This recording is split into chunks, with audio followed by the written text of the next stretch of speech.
Your Excellency, I'm a retired public servant, so this occasion is momentous for me. But you know, nowadays, I don't want to speak much. When the characters who try to stop my boss from working keep off, I also keep quiet. Therefore, we are happy, Your Excellency, you have the latitude to steer this country into economic prosperity. And the people before you and the entire public service, Your Excellency, is your machine for development.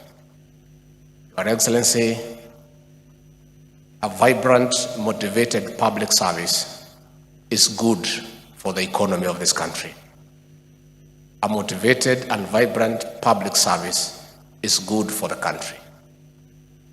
President Mwai Kibaki, the celebrated president of this republic, succeeded in turning around the economy of this country by empowering the public service and allowing them to work. Your Excellency, since you came to the office, you have dignified the public service.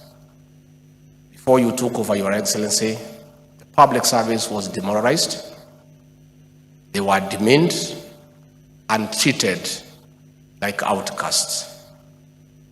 Your Excellency, in the last 5 years, senior civil servants